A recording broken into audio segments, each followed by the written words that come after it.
So I am going to talk today about social media. Even if you are not the person who runs your church's social media, it's still something I think that's important to have some kind of understanding, um, as as whether you're streaming on a social media platform or you're posting events, whatever it is you're doing. I think it's important that you also have some understanding of best practices and some guidelines. So when I talk about social media guidelines or social media in general, I'm talking about any kind of platform that you or your church or an organization would use to disseminate information, to share scripture or to share events. That's what I'm talking about, and it could be either in the form of written text or videos or photographs or sound, all the above, that is accessible for public consumption. I think some of the examples for you that you'd be familiar with at this point would be things like Facebook or Instagram or Snapchat, Twitter, or YouTube. And of course, with each passing day, it seems like there is a number of other options out there. Um, so that being said, this sort of being a digital front for your congregation, there are some, I think, important steps that churches should be taking, and as you as clerks of session as well also be aware of some of these. And if you are, that's great. But a little bit of a refresher, I think, doesn't hurt. And I think one of those steps is developing a social media policy, some kind of online or digital policy that's going to guide whoever has access to your church's social media platforms to establish clear protocols for being clear and effective communicators. And this slideshow as well, I'm going to share afterwards that's going to go with the recording and the other slides as well. So if you don't get everything this time around, that's more than okay. But what are some things you should include in a social media policy?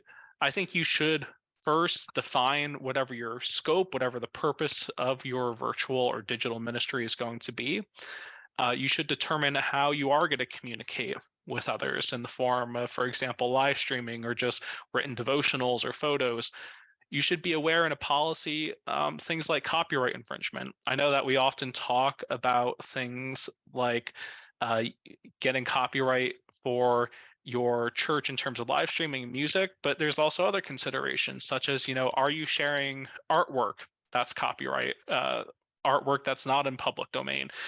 So there's things like that you should include or consider in a social media policy. You should also think about how you want to address or handle adverse decisions or online harassment. For example, this is just out of the blue, but for example, let's say your church has a preschool or a nursery school, and you fire a longtime beloved director, and your church starts to get a lot of opinions and comments from people. How do you handle that? A social media policy should help you navigate those difficult areas. You should also, in a social media policy, define who has access to your accounts. Is it the pastor? Is it the clerk of the session? Is it a volunteer?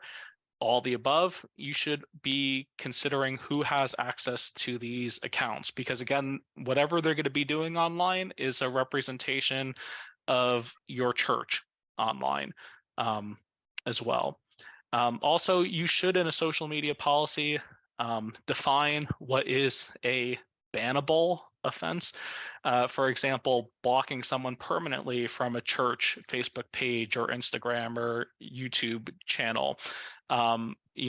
Decide, for example, how many strikes someone gets, or if there's a complete no strike system, if it's something just utterly offensive and just irreverent, a real vile kind of comments they're making, you should define what is bannable, for example, in a social media policy.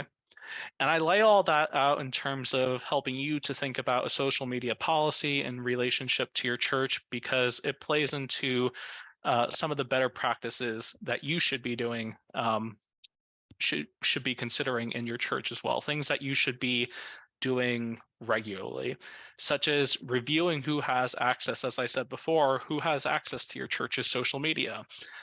For example, if you have change in your pastor or change in employees or volunteers, those people who either rotate off or no longer work for the church or volunteer for the church, they shouldn't have access to your social media. You should be making sure that only the most current people who are allowed to have access have access. You should also keep volunteers and employees updated on what's appropriate and not appropriate content and interactions. And I have some real life examples that we can go over after this. Secondly is to conduct a regular, what I call audit of your social media. You should be going over what's being posted or what kind of interactions people are having with you and how you're interacting with them, just to make sure things are all above board. And the last thing is keeping up to date if you are using social media to have a connection with your community or with your parishioners or community, to keep up to date with replying to comments or questions or messages left on that social media account. For example, if someone comments on a picture, for example, and asks you what time your service is, and it's not till a month later that someone responds, probably should think about another way of creating those lines of communication. This all leads up to some examples I think I have of inappropriate and appropriate uses, I guess, or good or bad examples of social media, just really briefly here at the end. For example, an inappropriate use of social media. X church reacted in a way to a more political, let's say, meme. Not necessarily the best use of social media or the most appropriate use of social media. You can see in the other example as well, someone who manages a church's social media profile reacted in a way that you would normally find if you were using Facebook as a personal profile, but they were reacting from the primary church account. Another example of why it's important to go over who has access to your church's social media, and to also just be helping them to be mindful of when they are using the church's social media and when they're using their personal. The last kind of example is more things that are more common, more appropriate. For example, First Presbyterian Church of Pleasant Plains reacting positively to a project they were doing with Pleasant Valley Free Library. And for example, First Presbyterian Church of Phillipstown reacting to something that they were doing with Habitat for Humanity of Greater Newburgh. Those would be more acceptable and some, things that would align more with coherent social media guidelines. So I know that was a lot, but again, this presentation is going to be made available afterwards. And even though I moved into a new role in the Presbytery, I'm still available for any of your any and all tech questions. So if you would like to talk at a later time about it. Okay, then the next thing we're going to talk about is property usage. I think if there are questions that I get during the year that are around one topic more than anything else, it's property usage. And we're going to start property usage and permissions and how to not deal with various problems that come up. We're going to start by talking about space usage for property. Congregations that have other groups using your buildings. And I would guess that if I asked you to raise your hand, that would probably be something like 95% of our congregations have other groups in their buildings, one or another. I want to remind you several things. And you've heard me say it before, but it's become more of an issue over the last couple of years as COVID has taken us in different directions. The first thing is that you should only receive usage fees from not-for-profit groups. You should not be renting your space to for-profit groups or getting a usage fee from a for-profit group. Groups that are in your building should be not-for-profits. All right, that's the starting point. They shouldn't be individuals. They shouldn't be for-profit organizations. You should be renting to not-for-profits.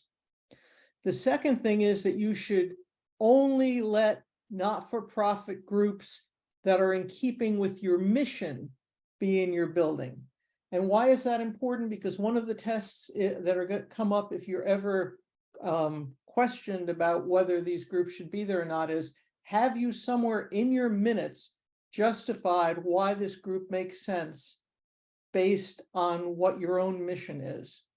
So if you're inviting a new group to come in, you're inviting the biggest ones, or you're inviting the Boy Scouts to use your space, you're inviting a yoga group to come in and use your space, you're somewhere in your minutes, you need to explain it, and it can be just the first time they come, but there needs to be some justification. How does this fit with the mission of your congregation?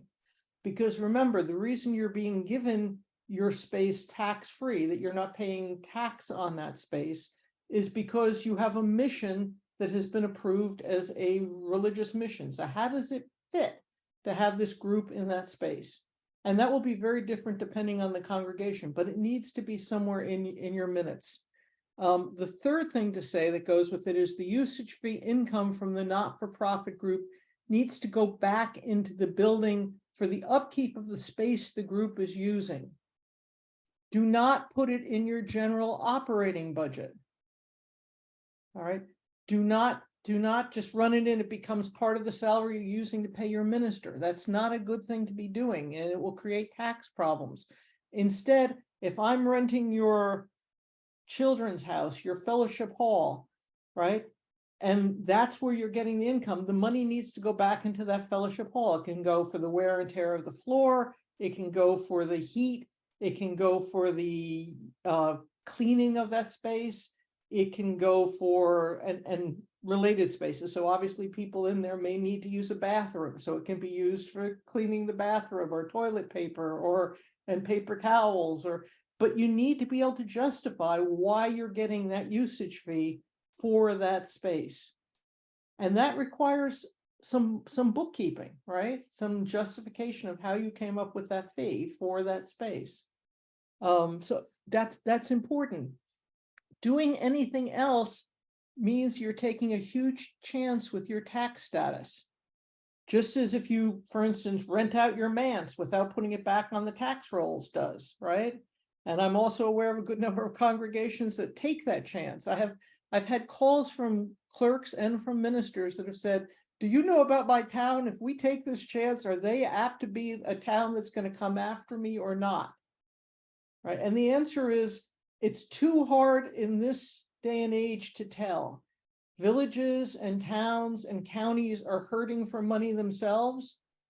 And we've had court cases now for churches where churches have had to pay back taxes on manses where they've gotten an income, and back taxes on property when they've rented parking spaces or other things and gotten income that have given them income that are not connected with their mission. So you really need to pay attention to that, right? The chance that that's going to happen looks like it's becoming greater and greater if you don't follow these directions. Outside groups, the other thing to say with this is, even if you have these groups, you need to document how that is happening, right? And by document how it's happening, I mean, you need some written agreement with these groups, right? You don't just say, yes, Boy Scouts, you come on the second Tuesday of every month, or yes, yoga, you can be here on Tuesdays and Thursdays. Have a written agreement. The written facility usage agreement needs to provide the group with their license to use the property. What property can they use? It needs to include a hold harmless and indemnification clause. In other words, that if something happens, they're going to be first liable, not you. And that it needs to state that the church will have no supervision or control over the property when it's being used, unless you're really providing someone to sit with a group. So you're not the one that's charged with supervising what's happening for that hour or 2 hours. They are. It needs to make clear it's a license agreement and not a lease. Why is that important? A license agreement, you have less liability. So do not call your usage agreement a lease agreement, call it a license agreement. You also want to make sure that churches are named, that the group has insurance, and that the church is named as an additional insured on that group's liability policy. All right. So that it's clear that there's an understanding that that coverage covers when they're in your building. And you also want to make sure that coverage is adequate. Now, recently, here's something to look at, even if you've checked all this year by year. 2 years ago, some things shifted as far as sexual misconduct policies on insurance policies. And it used to be you were automatically covered for any sexual misconduct. And you may remember that, I guess it was about 2 years ago, the Boy Scouts of America had a problem, right? And we had several churches that ended up having lawsuits filed against them because of things that had happened with the Boy Scouts and children years ago. And after that, a lot of our insurance companies took out sexual misconduct as something that's covered. So you need to check your policy currently to make sure it is covered. And if it's not, you need to call them and ask, what do we have to do to get it covered? Some insurance companies are now including an extra fee to have sexual misconduct covered. So if you have children in there, that's an extremely important thing to be doing. It's important to do it even if you don't, but with children, it's extremely important. You also, if you have children in there, sort of in keeping with what we were talking about on social media, need to make sure that if a group is working with children, that it has done background checks on anybody from that group that's working with minors.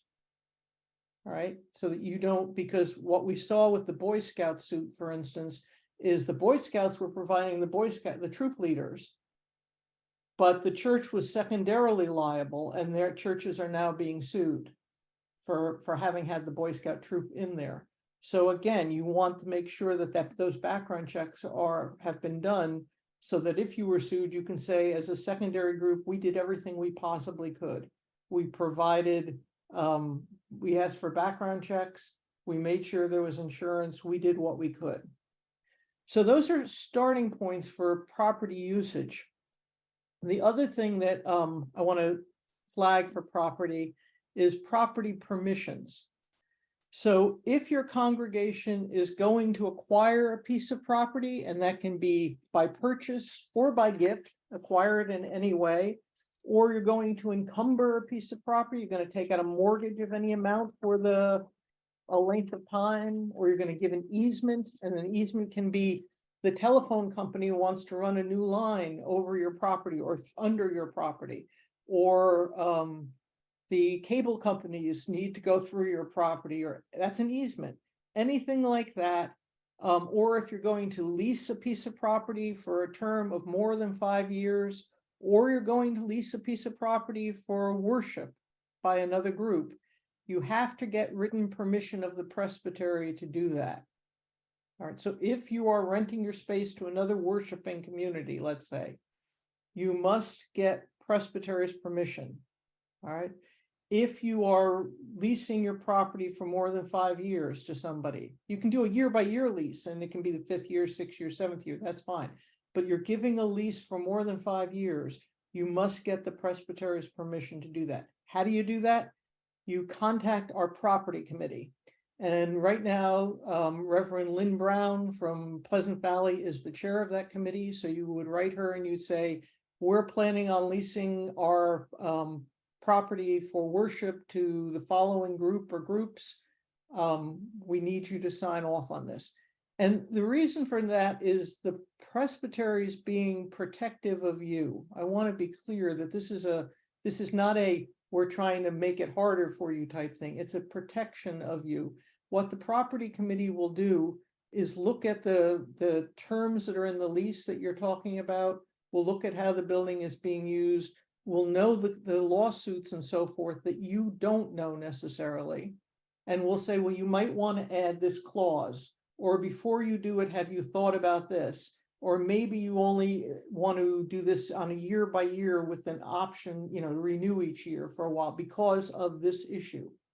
So please contact them, give them enough. Don't say next week we want to start renting our space to this group. give them enough time. They want to do due diligence to make sure that you're going to be okay doing this without any problems. So give them the chance to do that, please. So that's it, property permissions. Next thing is around manses. I know some of you have manses, and when a manse issue comes up every year, if you have a manse, you are under New York State obligated to file a form that's called RP 462. And what 462 does is it allows you to take your manse and take it off the tax rolls. You're confirming each year that that manse is being used as a manse. What does New York understand a manse as being used for? It is the residence of the officiating clergy. That's the language. So who is the officiating clergy? If you have a commission ruling elder or a minister of word and sacrament who is serving your congregation, they must be living in the manse for it to be a manse. All right. If you're using your manse for other things other than a clergy person living in there, it's not a manse. If you're using your manse for a clergy person who's not your clergy person, so Casey or I suddenly move into your manse, right? We're not your officiating clergy person. It doesn't count. It is the officiating clergy person that has to be the person living in your manse for it to count. All right. Each year you answer a question. It's question 7A that you see up there. Is any portion of the premises used for purposes other than as a residence for the officiating clergy? If you put yes, you have to explain. The form goes on and asks you to explain, well, how is it being used? And what portion of it is being used? What they're looking for, if you want the whole thing to be off the tax rolls, is no, right? But we have a lot of congregations that are not using their manses in that way. I'm not saying that you, depending on what else you're doing with your manse, you may not have it on, need to have it on the tax rolls, but it may not be a manse. You may be using it to run programs. We have several churches that are using what used to be their manses for program space instead. It still can be off the tax rolls, but it can't be a manse then, right? You're going to move it to the same way as your sanctuary, for instance, is off the tax rolls. If that's the case, if you're renting it for income, it needs to go back on the tax. You need to report that income, and it will need to go back on the tax rolls on a regular basis for income. So those are manses.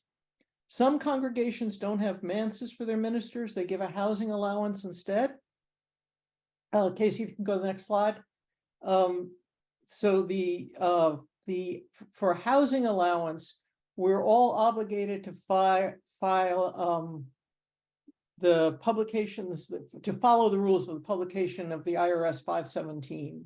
And what that means is the church has to designate a payment as a housing allowance before it makes the payment. And it has to be a specific amount. So $2,000 will go each month towards housing allowance. $150 will go each month towards housing allowance. You can't determine the amount at a later date. It has to be determined before it begins to be paid. So what that usually means is each year, if you're paying a housing allowance to your clergy person, you should say in December or early January, how much of your income this year are you asking to take for housing allowance? And that should be voted on and approved by the session in its minutes, so the clergy person doesn't get in trouble. Otherwise, they're obligated to report that income as regular salary, not as clergy housing allowance. So if I use Casey as an example, he just went through our committee on ministry.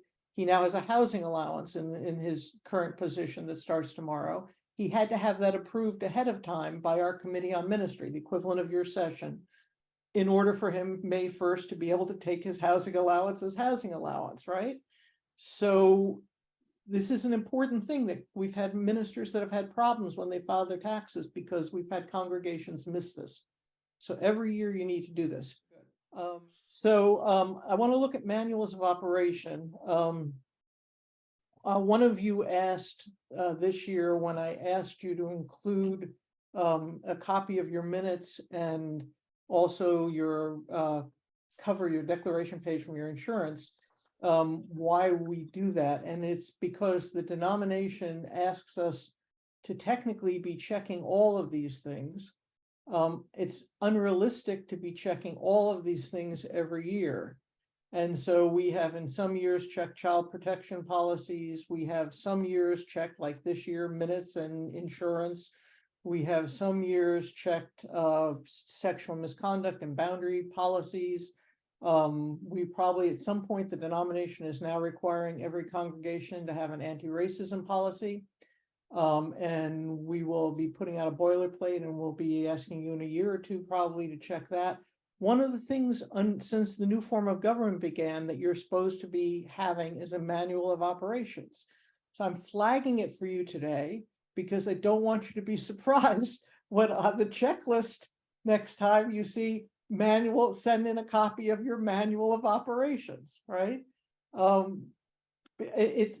can space these out to some extent, but I can't ignore them forever.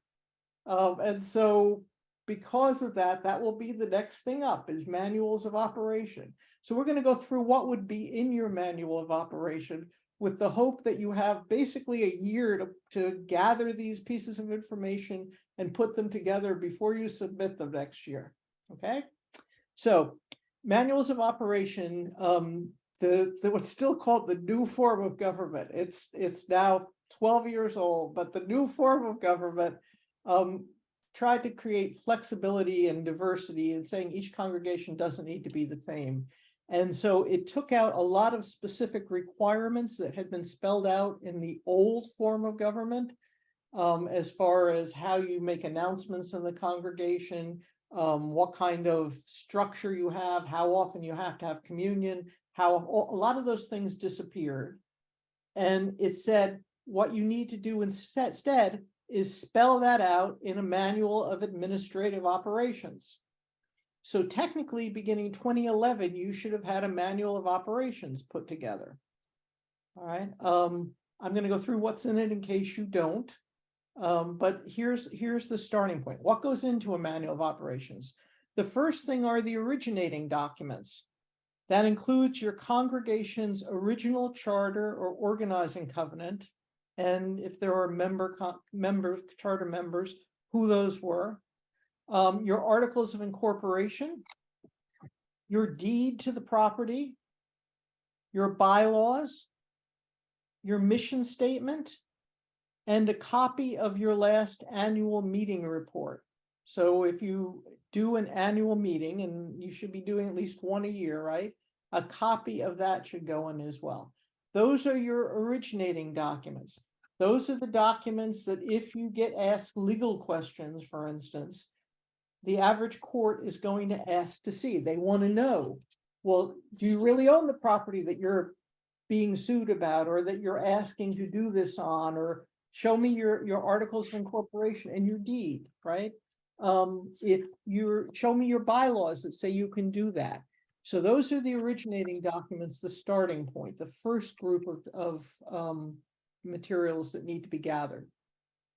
The next group of documents, and maybe one or maybe more than one, are around nominating, electing, and ordaining and installing ministers, elders, ruling elders, deacons, etc.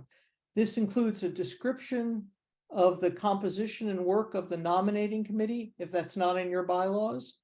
It includes the way in which the session examines those who are being elected. And that's very different in every congregation. Some congregation will ask for statements of faith, and then will ask questions. The session will ask questions about the statements of faith of those being elected. Some congregations will say, do you have the heart to serve on the session? Great. Well, we want to have you, and that's the way you're examined and elected. How does that happen in your congregation? One of the wonderful things about this new form of government is that it allows your congregation to decide what that is. And then what are the procedures followed on the day of ordination or installation? All right.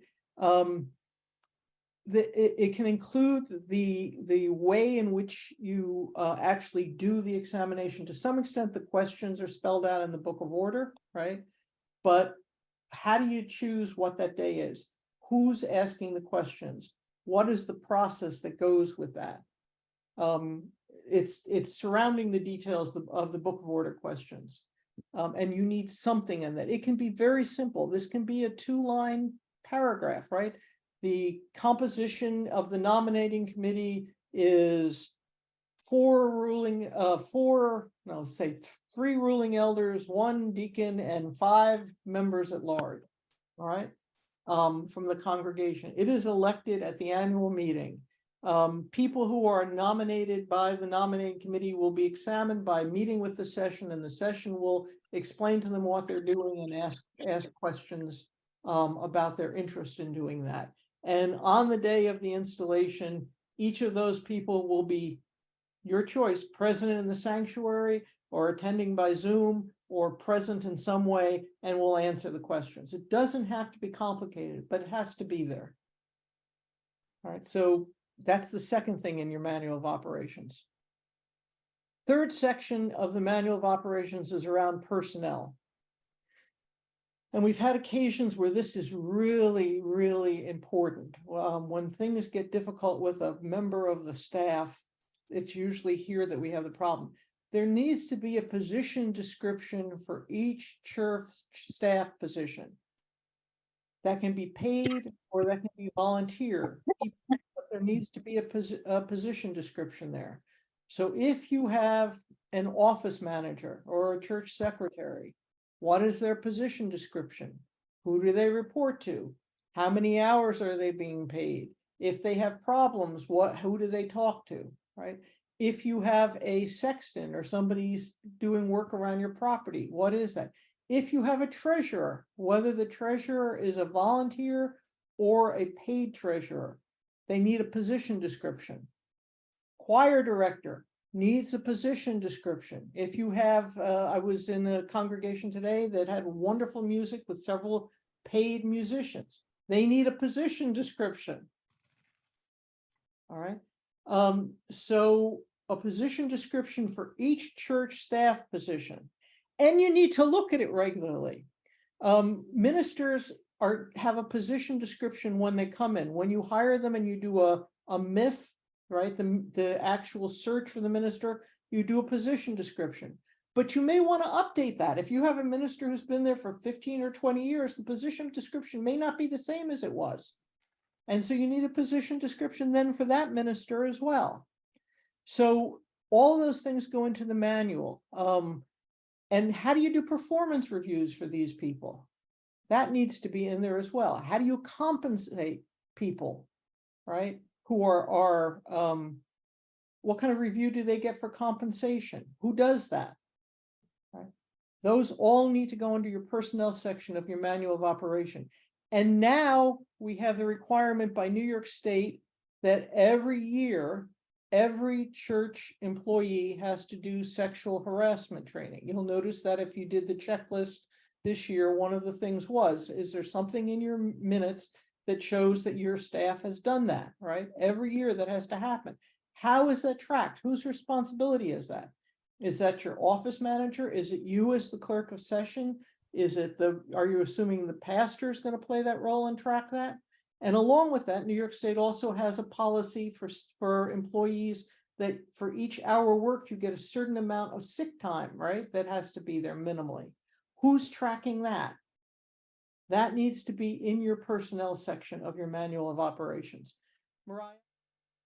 So the next section is on committees and organizations of the church. This is a description of the work of any committee that you have, including any annual sequence of work required by the committee. It should include when the committee meets, how frequently, the expectations of people serving on the committee, who the committee reports to.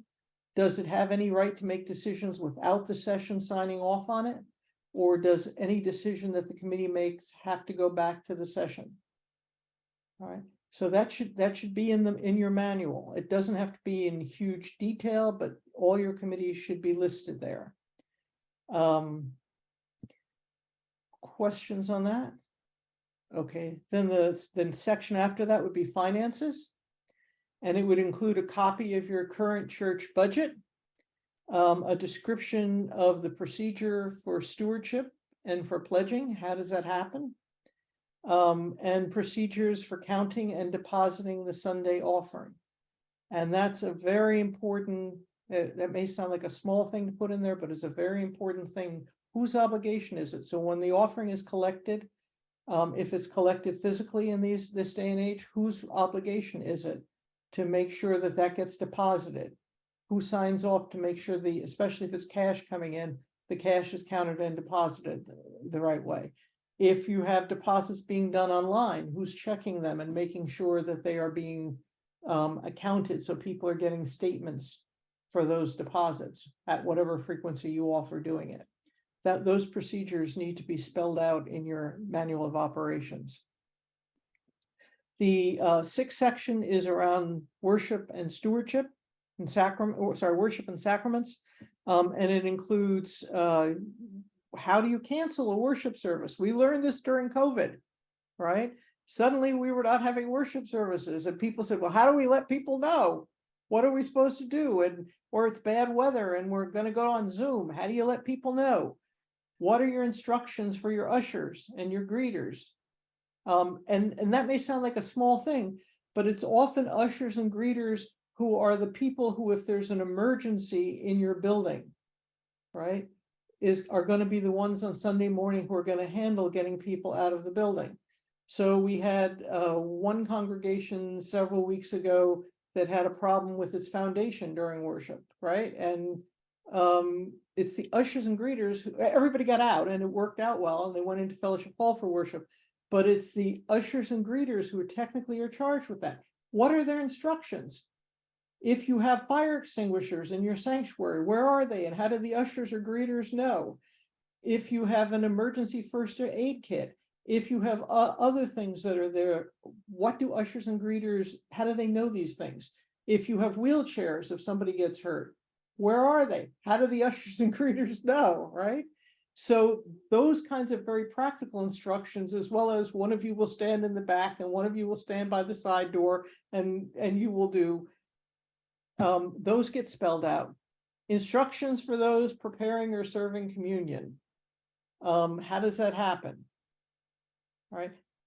And again, that may have changed after COVID. We do communion, a lot of our congregations do it very differently now than they did before COVID.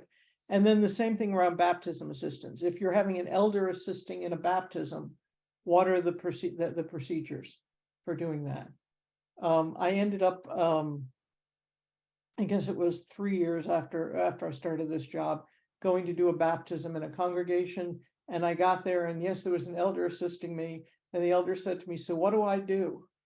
And I don't know. Every congregation does a lot of these things very differently. And I don't know what role the elder plays in that. They often are representing the congregation in one way or another up in the front. You need to spell out if that's there. What is that? How does that baptism assistance take place? So that's under worship. You need a next section you need is a membership section. And this would include how do you contact people and invite possible members? What's the process? How do you remove names from the roll? How often do you check your rolls? Right, that was a question that you had to sign off on. Have you looked at your rolls? How do you remove people? Do you send an email? Do you send a snail mail letter? Do you call people? Who does that contact? Do you allow people to stay on? What are the requirements for staying on your roll? So I write you and I say, we're thinking of removing you from the rolls. Can they just write back and say, no, we don't want to stay on? Or do they have to somehow come to worship once in a while? This becomes a bigger issue because a lot of our congregations are seeing people who are now appearing online that don't live anywhere near where the congregation is anymore, right? You are the last congregation they had really good contact with, and they love you, and they're now coming to online worship. And are they on your rolls? What are the requirements for their being on your rolls? How do you remove them at that point if they're no longer participating in that way? How do you track them? So membership section has become a bit more complicated since COVID. But how frequently do you examine those roles as part of it? And what do you now look for? You should, it's a section of your manual of operation that if you haven't rethought it since COVID, you need to rethink what constitutes a member at this point. How do you involve your members? How do you track them? How do you decide when to remove them? Because we're now all, I think all our congregations in one way or another are seeing people online. Some people are streaming, as we said.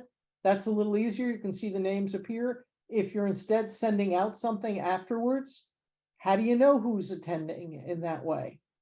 Or whether you've lost members. You need to figure out a process for that in the membership section. And then there's the section, the last section would be other miscellaneous important material.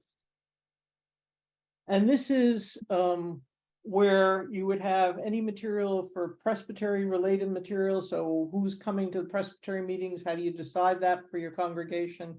Your insurance policies, what are your privacy issues? And probably all the stuff that Bill was referring to when he said you have a policy manual, which are your sexual misconduct policy, your child protection policy, what happens if you're sued? What is your policy for allowing people to inspect minutes? Right, a member of your congregation comes to you and says, I want to see all the minutes for the last 3 years. How does that happen? Is that okay? What is your policy? I want to see all the finances for this congregation. Are you going to reveal them to everybody's pledge to anybody who walks up? What is your policy? A church calendar of events, if there are regular events that come up frequently, and any other existing policies that you may have come up with.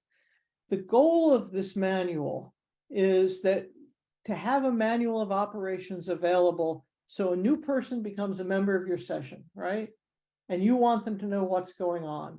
Here's all the information they need. They will now know how everything operates in your congregation. They will be on board quickly and they have a place to refer to when they're learning how to be a session member. That's part of the goal here. You can hand them a copy of this, email them a copy of this, or send them to the link online. It's your choice whether your manual of operation is available to everybody that goes to your website if you decide to put it online, or it's password protected. I'll let Casey talk about whether he thinks it's better to do it that way or not in a minute. But it's your choice if you're putting it online, who has access to that, and you need to think about that as part of this. But everybody that you want to have access to it should be on the same page now because they have the same information. Casey, do you want to say anything about whether it would be wiser to put this like as a protected document somewhere online, or only have hard copies, or what? Yeah, I mean, I think if you're looking at putting this manual online, for me personally, I would break it just into segmented copies that you make available online. So like break out your sexual misconduct policy, break out the child protection policy, and make those kind of things available for people because they may be curious and they might want to know that you have these things in place. So personally, for me, I if you wanted to have a protected or a private kind of area on your website, or just send it out privately to your session members, you could do that. But I think for me personally, Susan, I think you really only need to make certain parts of the manual really public. But if you disagree, that's I think it's true. And okay, then we're gonna go on to looking at general information for new clerks. So you're welcome to stay if you're not a new clerk, but if you are a new clerk, I'd appreciate your staying a little bit. We're going to look at regular monthly things that clerks do. And those include, you are the one that's responsible for sending a meeting notice by mail or by email to your other session members. You can be the one, you can turn that over to somebody else. So you can say to your secretary or office manager, I want you to send out a monthly meeting at this point, but you're the one that's obligated to make sure it happens. So you say that and you announce that this week, and 2 days before the meeting, you haven't seen it yet, it's your problem, not your office managers, right? So that's your obligation to make sure you meet proper meeting notice, and there may be deadlines for it. So for instance, I send out the meeting for the Presbytery meetings. They have to be out at least 10 days before the meeting. So if you have deadlines for meetings of congregational meetings or deadlines for session meetings that you have to meet, that's your obligation to follow them. You are the one, not your minister, not your office manager, who is responsible for contacting the committee chairs about any unfinished business or any referred business. That's you, right? So you're keeping track of the sessions at the last session meeting. Your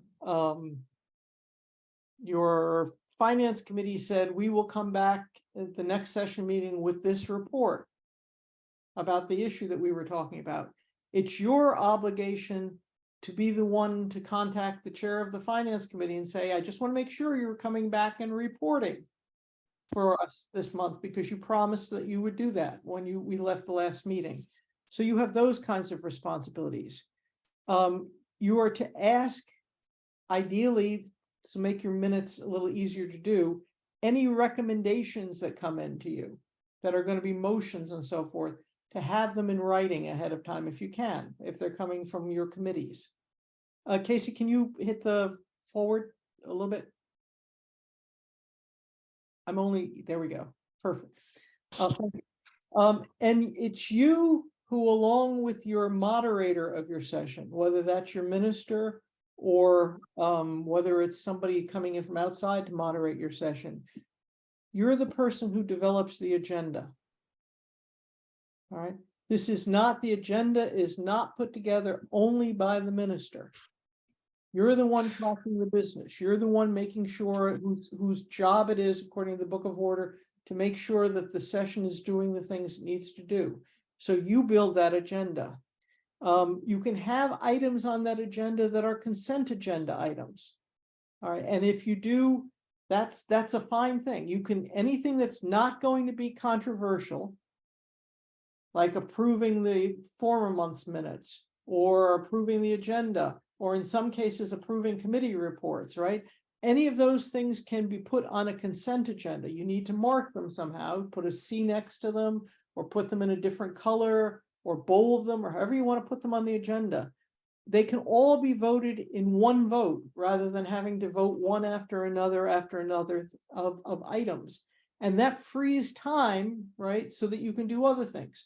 So we had last September, somebody who will be very nameless made a motion that basically all the business of the Presbytery meeting be consent agenda, all the things that required a vote. And I take credit for that, Susan. Yes, Casey takes credit for it, right? And it freed us to do the other things that were a better use of our time, right? None of them were controversial. Nobody was going to say, no, we disagree with this. It's consent agenda. And all those pieces of business from those committees passed. It saved time. We didn't have as long a meeting. And the things that we did, people really enjoyed and thought were worthwhile. Instead of hearing one report after another that didn't have anything that was going to be new or controversial that needed to be discussed. So please use consent agendas. It's you as the clerk who decides what's consent agenda. It's a good thing to talk to the moderator so they know, but it's you who decides.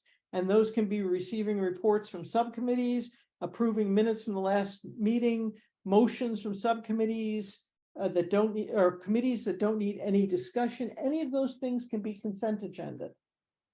Right. They still go into your minutes when you approve them, right? It's just so Christine can tell you how she does it, but she rolls over any of our consent agenda things so they're in the next month's minutes, right? So if you look at her minutes from our Presbytery meeting, we vote things like the previous minutes being approved. They still show up that they were approved. She just rolls them. I think she rolls them over. I'm looking at Christine. She can't tell I'm looking at her. But how do you move? You just move them over, right? Somehow? You need to unmute, Christine. Sorry, the only thing I can think of is that you have the items in the consent agenda in blue in terms of minute, and you do that. Yes. Right. So they're in blue, and then they move over. They're approved all at once when we approve the docket, and they move right over to the minutes. So she has them in the minutes, but we don't spend a lot of time on them. So it's important to do in that way. Does somebody have a question? Okay, so it's your responsibility to make sure the minutes of each meeting happen. It's a good thing to have a template. Either start with the agenda and fill it in, or start with a template from former meetings. I know in some of our cases, we have templates that are almost filled in, right? If we know what's coming from a committee report, you don't have to try to write out the word by word, fill them in ahead of time. Keep the roles, it's your responsibility to keep the roles of the session membership and attendance. You are the one who makes sure that there is a quorum. You need to know, it's nice that your moderator know, but you as the clerk need to know what is the quorum for your session. And that will be half plus one, right? So if you have a vacancy on the session in minutes, half of the members who are currently serving on the session plus one. If you have two vacancies at the moment, then it would be a smaller number. You're the one who brings all official business to the session and responds as directed by the session. The second part is really important. Often sessions end up voting on things, but nobody ever gets back to the person who put the request and says, here's what happened with this, right? And so 3 months later, I get a call, well, I brought this to the session and I don't think they ever did anything with it. And so what should I be doing about that? Because they're not paying attention. And I'll call the church and I'll say, this person's complaining, and they'll say, oh, we did that. Well, nobody told them that it was done. So it's your obligation. You're the communicator to make sure that any correspondence that pertains to another person is responded back to by them, so that they know where things stand. And you're the one who keeps the list of unfinished business. That includes all matters that are referred to a committee, referred to a staff member for later reports. You're the one that reminds those people if they don't report expeditiously. So I keep minutes for one of our groups in the presbytery, and each month, one of the people who is charged with the task says, next month I'll be reporting on, and each month it gets pushed a little later. And I've begun now to say to this person, you need to report to the council about this because you've said this now too many times. Right? It's not the nicest role to have, but it is my obligation, right?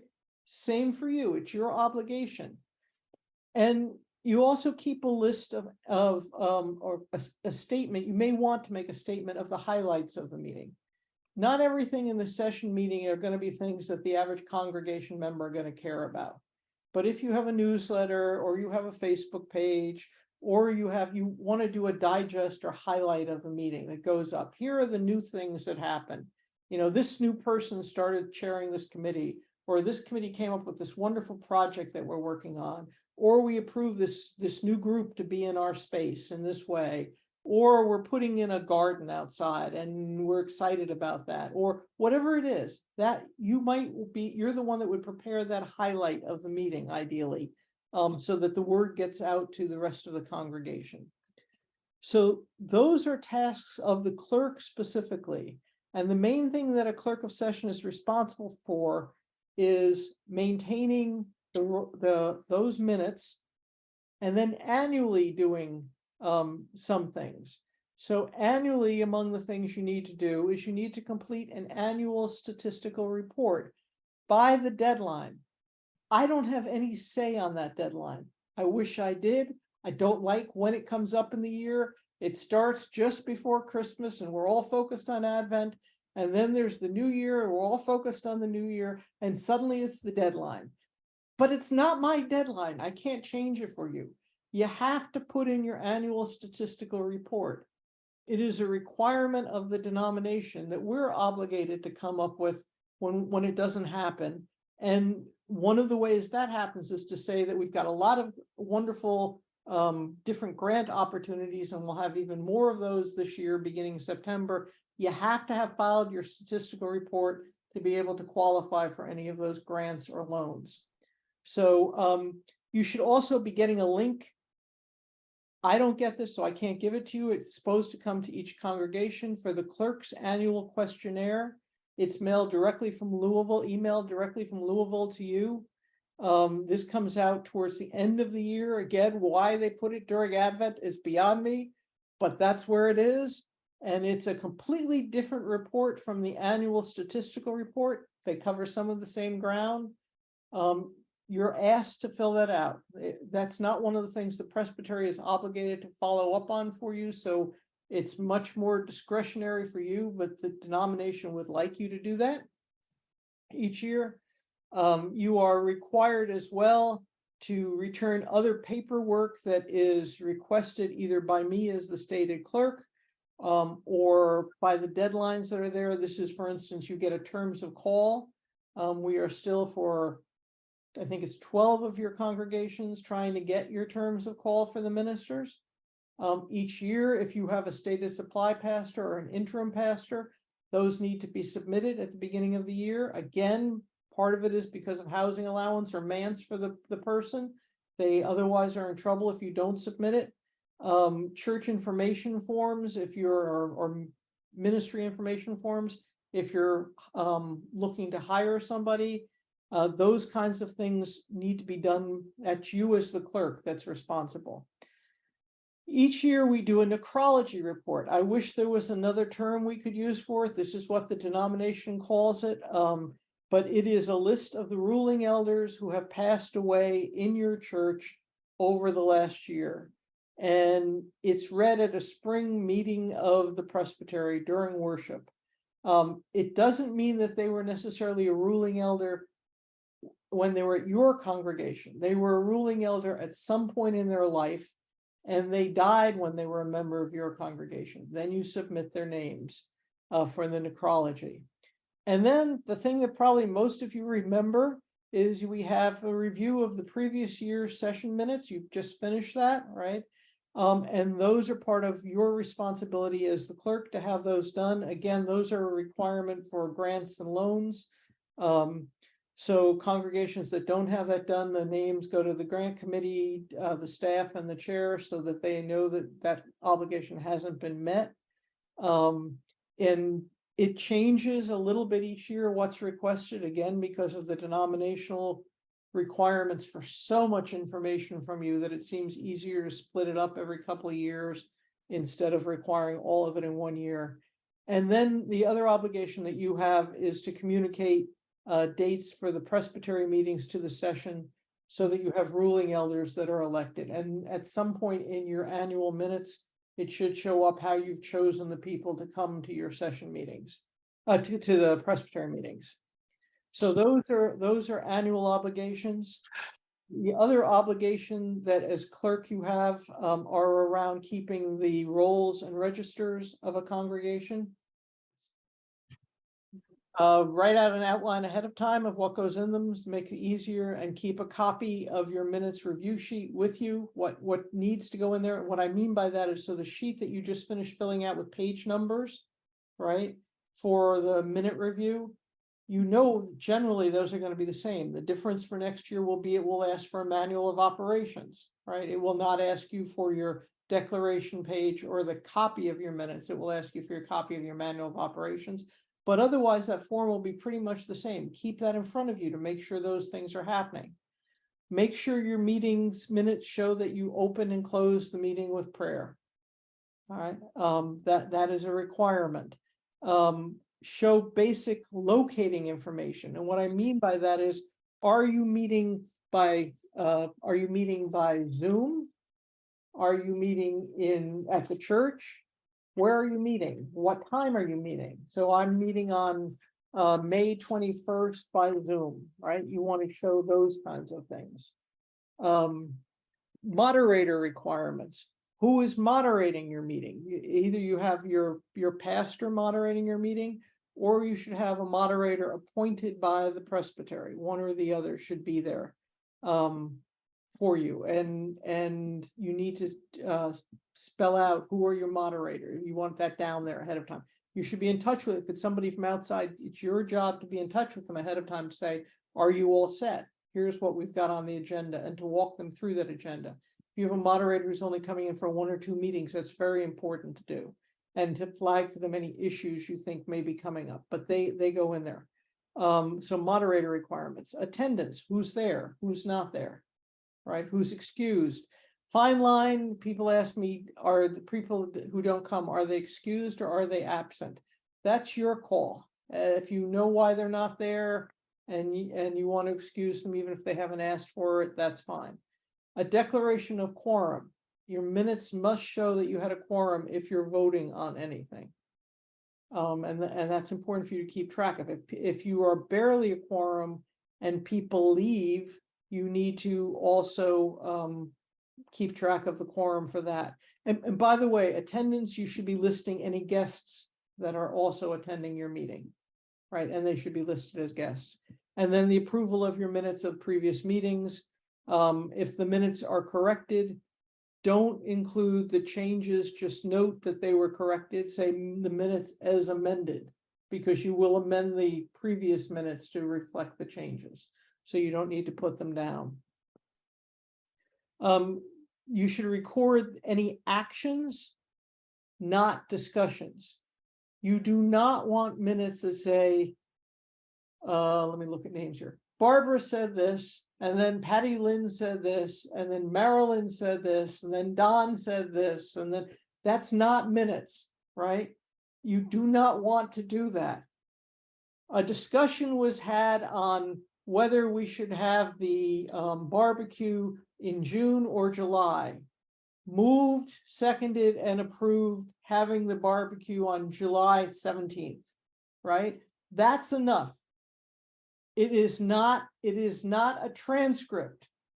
I've had 2 congregations in last year that had people on their sessions who wouldn't approve the minutes because it didn't say what everybody said. And it's the clerk's role to say, this is what minutes are. Minutes are a summary. They are not a transcript. And there are a whole series of reasons to not have them be a transcript. What you're looking for are major decisions. You do not want line by line, because then you're open to a whole series of problems if you ever have your minutes brought before a legal proceeding, for instance. You want your minutes to be lean, not to be full of great detail. You should record in your minutes the final wording of the motions and what happened to them, right? If a motion fails, you still put it in. All right, it was voted and fails. You don't ignore it because it didn't pass. The wording was, we voted to approve the minutes from the previous month. It failed. All right. If you voted by a ballot, then you record the number of votes for and against. If there was a request for a ballot, there are no such things under Robert's rules as abstentions. An abstention is basically a no vote. So if somebody doesn't vote, it just is this equivalent, you didn't get enough votes, or they're not voting for, you're interested in things passing, right? So it's the equivalent of a no vote. They're voting against if they don't raise their hand. That's what they're doing. So that's how you count somebody who hasn't raised their hand. You're not counting them as an abstention. And if somebody says, I'm abstaining, you say, I'm really sorry, that's not a category. By saying that, you are voting against this. All right. That's different than somebody saying, I have a conflict of interest. I need to step away and not vote on this. That's fine.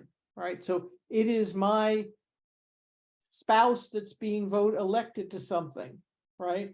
I better not be one of the people voting. Right. I have a conflict of interest. That's fine. I step away, and it should be recorded that I did not vote on this. But that's different than an abstention. All right. So you record that. You summarize oral reports. You can attach written reports. And quite honestly, how you decide that, it really depends on the clerk, what written reports you want to put in. So Christine does a great job, for instance, of putting in all these different supplemental things, right, in our minutes. And I think last year or this year, I can't remember which, we were commended for all the different documents that went with it. I have no idea. You can ask her if you want to know. I have no idea how she decides which of those things go in. But she does a great job of captures what our reports are like, but not everything is in there. So you summarize them in the minutes of the meeting. You may put in some attached written reports if you want to. The next thing is, I should say, you don't editorialize either. I really don't. Nobody cares what you personally think about the votes. I thought there was a terrible moved, second, and approved a terrible vote to approve this. That's not something a clerk does, right? There's no editorializing. These are just the votes. It's also your obligation to report correspondence. So communions. Yeah. Did you do communions? Did you do baptisms? Have you written people to say this person was baptized? Did you do a marriage? You're the one that's obligated to make sure it goes into the book that records baptisms or marriages. And I am deeply aware of how important this one line is. People used to say, well, I'm putting it in there, but who cares that it's in the book? We get a lot of requests for congregations that have closed from people who need to know, I need a copy of proof that I had a marriage because somehow my license didn't get recorded. And my spouse now has a health issue and I have to prove that we're really legally married, but we never got, the minister 50 years ago didn't send in the license, or they sent it in, but New York messed it up, or whatever it is. It's those books that allow us to attest to the fact that those marriages had happened. Same thing with baptism. Somebody who is later joining another church and wants to be able to join by reaffirmation of faith, or wants to join and wants to say, I've already been baptized, I don't need to be baptized again. It's that kind of your record that often points them. They no longer have the baptism certificate that they may have been given or may not have been given. It's your record that keeps track of that. Changes in membership get recorded by you in that book. So if you're asking your office manager to do that, you should be checking after any time there's been a baptism or a marriage or a membership change that's happening. If you're doing it yourself, so much the better. The book should not be kept, however, that records that by you. It should be kept somewhere in the church. All right, so that in some safe setting. And again, the question will come up, does this have to be in a hard copy? Yes. Can you also keep a list of the membership and baptisms and so forth on an electronic copy? Yes, but you must also have the hard copy. So those kinds of things get reported. Perfect. Treasurer's report, all right, it should also be included in your minutes. And how often? I got that question during the minute reading. It's up to your congregation to figure out how often you want the treasurer to report. Do you need the treasurer reporting every session meeting? Do you need the treasurer reporting quarterly? You need whatever's going to give the session enough information to figure out where you are financially at the moment. All right. You want a report from the pastor, and this can be done in a whole series of different ways. Some congregations actually have a form that they want the pastor to fill out each month. That's fine if that works for your congregation. Some require a written report from the pastor, and some ask the pastor what they're doing and they summarize it at the session meeting instead. It's important to realize that your pastor can give you general terms of what they're doing, but they have an obligation not to, in some cases, if they're doing pastoral counseling, to say, I met with this person and this person and this person. They may say, I engaged in pastoral counseling for 5 hours each week, or they can't give you more than that. All right, so there needs to be some leeway on how a pastor reports. If you want reports from other staff, they can be invited to the meeting. They do not get if they're not on the session, they do not get a voice and vote except to give their report. So you need to be aware of that. You invite them to speak, and that's it. So we have our treasurer is not a member of our council.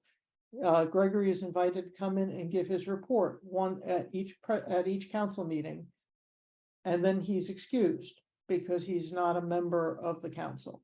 So it's your decision along with the moderator who to invite in and who needs to be there at what time for the meeting. Same thing.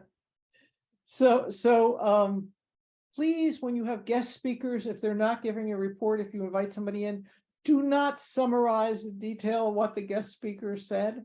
All right, they're a guest speaker. They have no authority in what they're saying. So there's no reason for them to be doing that in any way. All right. You just so-and-so came and spoke, right? Or so-and-so was invited to give a summary of their new project, let's say. All right, so-and-so reported on how many people was invited in to report on how many people were being served by our food pantry. So-and-so was invited in to talk about our community service project last month. That's all you need to say. You do not summarize more of what they said. So no summary of guest speakers. If you are dealing with property, you need to include a whole series of specific pieces of information. So this is if you're selling property, receiving property, encumbering property in one way or another. All of these things that I've listed here need to be spelled out in your minutes. That's important because if there's any question later legally about whether that property is yours, right? And whether people have a right to do something with it, it's the minutes that they will go back to. And I know for the presbytery, I do certifications for churches on pieces of property. Then what I ask for from the church often is, please show me when that property was acquired in your minutes, or please show me when you gave this person a right to put a cell phone tower up on your property, or please show me, because that's what I have to certify. The only thing I have to go on is what you've put into the minutes. So all of those pieces of information need to be there along the way. So please make sure you include those things when you do minutes. You also next slide, Casey. You also need to do the show you the elections of your commissioners to the presbytery, synod, etc., and the fact that they've reported. It does remind me, I had a question from one of the clerks of session, which was a really good question that took me a little while to figure out how to answer, which was, so let's say there were 6 presbytery meetings in a year, and I'm reading the minutes, and 5 of them meetings, it shows that there was a commissioner elected and that they reported back. Do I give them an exception because the 6 minutes weren't there, the 6 mention wasn't there, or do I say yes, they have it in general, so it's okay? When it comes to reading somebody else's minutes, what I said in response was, I aim for having the person have if I teach college as well, right? So I aim, if they were getting a B or above in report on that category, I would say they'd done what they needed to do. So if every session minute opened with prayer and closed with prayer except one, and one of them forgot to say ended with prayer, you had 12 meetings, let's say, that's a B or above. So I'd say that's not an exception, right? If 12 meetings and 2 of them said began with prayer and ended with prayer, and the other 10 didn't, that's an F. That's an exception. You get my idea? Nobody is perfect. But we're aiming to show that people know that this should generally be there and is happening in a congregation. That's what minutes are looking for. So that's what you're aiming for as you try to put these things together. Is somewhere around there, a B or above is what you're aiming for at your minutes. Approval of baptism and communion dates need to be in there. Technically, those should be in there before you have baptisms or communions. That can be communion will always be on the 3rd Sunday of the month, or always on the 1st Sunday of the month in there, or it can be, we approve these specific dates. Either of those are fine. That you've examined new members, the session has examined new members in some way. That can be however you do it, and that you've had a reception of new members. That can be however you do it. It varies hugely from congregation to congregation, but it needs to be listed in there. And reception of new members, part of what you need to do is talk about how you receive new members. There are several different categories of how you receive new members. There's what's called profession of faith and baptism. This is for somebody who has never been a member of a Christian church before. And so they need to be baptized, and then they are received as a member. You would check that as the category. There is a reaffirmation of faith. So I was a member of some church, I was baptized and a member of some church at some point in my life. It could have been 70 years ago, but that's when it is. I reaffirm my faith, or there's a letter of transfer. So I moved from, what's the first congregation that's up there? I moved from Pleasantville to Poughkeepsie. And so I've moved from the Pleasantville church and I've joined either the Beacon or the Freedom Plains or one of the churches that are up there, right? That may be a letter of transfer. And if it's a letter of transfer, it's you who requests that. You are to write the other congregation and say, so-and-so has asked to join our church. Would you please transfer their membership? So they're going to take them off their rolls. You're going to add them to your rolls. All right. So that's reception of new members in one of those three categories. That's your requirement to follow up on. Susan, what was the first one you said? Sorry. It's profession of faith. It's for somebody who's never been in a Christian church before. You also remove members. You're the one that keeps track of that. So you have a right. We have different categories, right? We have members that are inactive. Can you keep an inactive role? Yeah, you can. They can stay on an inactive role. Must you? No, you're not required to have an inactive role, but you can. If you're transferring them, you need to, in the roll and register book, move them off that roll and register book and make sure that happens. If somebody dies, you need to put down the date of their death, and so they are moved off membership in that way as well. If you get a request from somebody, I got this question from a congregation 3 weeks ago. Somebody, actually, the member wrote me and said, I can't stand what this church is doing. I no longer want to be a member of this church. How do I get off the rolls? The answer is you request to be removed from the roll, right? Who removes you? The clerk brings it to the session. It's voted on by the session, and then the clerk records it. So it's you that coordinates that. Ordination and installation dates get added to the record book. You are the one that keeps track of that. That's for ruling elders or for deacons if you have deacons. They're you who track them. The meeting time and agenda of congregational meetings also go in your minute books, right? And so you would put them in. If you're setting a meeting of your congregation, you would put that in. So the meeting will be on this time for either our annual meeting or for the special agenda of doing X, Y, and Z. That should show up in your minutes as a session. Housing allowance, we've already talked about. That needs to be in there for your pastoral staff. Approval of the budget needs to be in your minutes. A budget, I cannot say this again. Every year, this is a question. Who approves the budget? The session. Does a congregation approve the budget? Absolutely not. Can you show the budget to the congregation? Absolutely. You can say, here's the budget that the session approved. If somebody stands up at a congregational meeting and says, I think the fact that we've put only $20,000 in this is not enough. Can we put 25, please?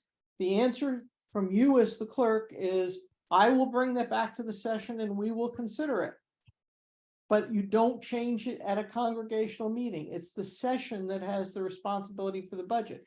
It's the session that's getting the report on how things are going and how things are being spent. So that's where the time goes for the budget work in the session. And then finally, you may want to put in a calendar of events in your minutes as well if you need them. You also keep minutes of Casey, next slide. You also keep minutes of a congregational meeting. And so you want to, that's a separate thing. The minutes of all congregational meetings go in the session record book as a separate minutes in chronological order, so wherever they fit in between your session minutes. Ordinarily, a session's congregational meeting will be moderated by an install pastor if you have one, or by the state of supply if you have one. If you don't, it would be by whoever is appointed. You ask somebody to be appointed by a committee on ministry, and it would be that person. You, as the clerk of session, are the secretary of the meeting. That means you take those minutes as well. If you cannot be there, you ask to have a clerk pro tem elected in your place. All right, but you are the one that is responsible for it. Usually your annual meeting time is in your bylaws. If not, it's in your manual of operations. So you're the one that makes sure that you hold an annual meeting and that it happens at the right time.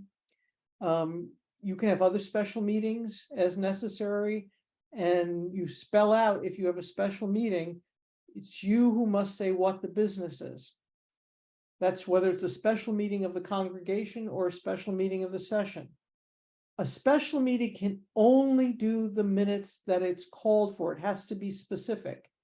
So, and how that happens is spelled out in your bylaws. So for instance, if a congregation says at least 2 session members may call a special meeting of the session, then those 2 session members have to contact you as the clerk of session and say, I would like a special meeting. Here is the specific piece of business we are doing. You can't call a special meeting to just do anything at all, the way you would a regular session meeting. It has to be for a specific piece of business. And it can't be general. To talk about issues, it's too general. The reason for this is a special meeting is not on the average person's, either the average congregants or the average session member's calendar. And so if they're going to juggle their schedule to get to that meeting, they need to know if it's something they care about enough to cancel other meetings and so forth. So you must call the special meeting with the very specific tasks that are before it. And you must give adequate notice. So it used to be by the book of order, you had to announce things for 2 Sundays beforehand. That's no longer in the book of order. It's up to your congregation to decide what adequate notice is. It could be, we will send out an email a week ahead of time to everybody in the congregation, and we will also announce it one Sunday. It may be, it will be in our newsletter. It may be, it's up to you. Whatever, we will call every member of the congregation. Whatever works for your congregation, but you must meet that notice. And then for a congregational meeting, you must have a quorum as well. This is a place where some of our congregations have problems, right? We are much smaller than we were in the 1950s in a good number of our congregations, especially of people who attend meetings in person. And so if you have a quorum that says we will have at least, we had one congregation that is currently, I think, 30 some odd members, whose bylaws said we will have a quorum for a congregational meeting is 100 members. That's a problem. They don't have 100 members anymore, right? You want to change your quorum. You want to make it a percentage of your membership instead. So if your membership gets larger or smaller, it's representative. How do you do that? You either change it in your bylaws or you change it in your manual of operations. And if it's a bylaw change, has to be approved by the congregation, right? So you do it the next time you have a congregational meeting to make bylaw changes, but please keep your quorum flexible. Book of Order and Robert's Rules do not allow proxy voting. So you may not have somebody say, well, I can't come, but I've given my husband the right to vote for me, or I've given my best friend the piece of paper that says I vote yes, or you can't do that. Right? Or I've written the clerk ahead of time and said, I vote yes, I won't be there. There's no such thing as proxy voting. It is the clerk's obligation to be prepared for a ballot vote. So for instance, when we have presbytery meetings, always carry, when it's a face-to-face meeting, a series of little pieces of slips of paper that are cut up that could be used for ballot votes, right? If you're voting online, ballot votes are usually by a poll vote. And Casey, do you want to say a minute about a poll vote and online, because that may be helpful? I mean, if you're in Zoom, a poll vote is easier to set up if you know ahead of time, something that you can schedule on Zoom ahead of time. You can do it in the meeting. Yeah, there's other options, like I know that we've done at Presbytery where, we've done, hands in front of cameras as well for certain things, and the clerk can go through and tally all those. But the easiest number-wise would be a poll if you can manage that. And the poll can be one that either you may, it's the closest we have to collecting pieces of paper, because the average person sitting on Zoom can't see how everybody's voting. So that's probably the ideal equivalent of a ballot vote for us at this point. Is to if you're on Zoom and voting in that way. If you're doing a hybrid vote, which is now allowed again, thank goodness, as in with hybrid meetings, you will need to do the same kind of voting for online and face-to-face. So if it's a ballot for face-to-face that's requested, you need to do the poll vote for online. If it's just everybody raise your hand, right, in a face-to-face meeting, then you ask everybody to either raise their electronic hands or their physical hands when they're on the hybrid electronic meeting. Elizabeth? For poll voting, do you have to somehow screen capture or keep proof of this at all? If it's not a close vote, probably not. If it's the case, you can actually keep the vote, right? Yeah, if you needed to access the vote result, you can go in through Zoom on the website and generate a report for the poll that was done, and it'll show you the result. So you could do that if it looks like it's controversial. So if it passes something by, let's say, 2/3 to 1/3 or even closer, you may want to do that. But otherwise, no, if it's not close and it's just ballot voting, and because somebody requested it, but it's not controversial, really, you don't need to keep it. For controversial ballots, I follow the same sort of rule I keep for how long you have to keep other kinds of documents. So I have sitting in my desk when we voted the new structure of our government for the Presbytery. It was a highly controversial, and it was not a unanimous vote by any means. I have the yeses and nos on paper sitting in my desk, so that if anybody ever questioned whether that was accurate or not, and it's signed off by the people who counted them at the time, so that if anybody questioned that it passed in that way, I had it. So it depends on how controversial something is, whether you would keep a ballot vote or not. Business of a congregational meeting. Next slide, Casey. The business of a congregational meeting would can only include, or may only include, the following things: electing ruling elders, deacons, nominating people, trustees, a call of a pastor, a change of a pastoral relationship, real property questions. If you're going to sell a piece of property, for instance, it has to be approved by the congregation. Requesting Presbytery to grant an officer term limit exception. Gee, we're having a really hard time. We only have 8 members of the congregation, and we're having a hard time getting 3 more than anybody but the same 3 to serve on session. So we're asking for an extension for a year. That kind of request could be in the congregational meeting. And approval of the plan of a joint witness has to go to the congregation. This is when you're going to have 2 denominations that are worshiping together as one congregation. So we have a congregation that's currently thinking about being a Reformed Church of America and Presbyterian congregation, and that will need approval of the joint witness by the congregation, if that happens. So those are the things that generally would go in. Again, then I think I have down that you don't need the budget. Is that down on next, Casey? Then, yeah, you don't approve the budget in the congregation, and you can do both ecclesiastical and corporate business at the same congregational meeting.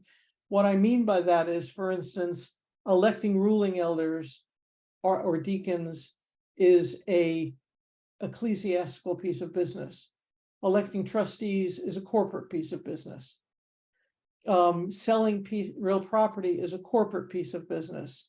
A change to a pastoral relationship is an ecclesiastical piece of business. You don't need to have two separate meetings for those things. The only main difference in them is that if somebody is a member of the congregation, but they are not of age of majority in New York State, so they're not 18. You have a confirmand, for instance, who at 17 or 16 join your church. They are allowed to vote for ecclesiastical things, but not for corporate things. Most of the time, that's not going to make, if it's a unanimous vote, it really doesn't matter. If it was something close, you would have to pay attention to which was ecclesiastical and which was corporate. But at least in my 11 years doing this now, I've not seen an issue where that's come up and mattered. But it is a difference.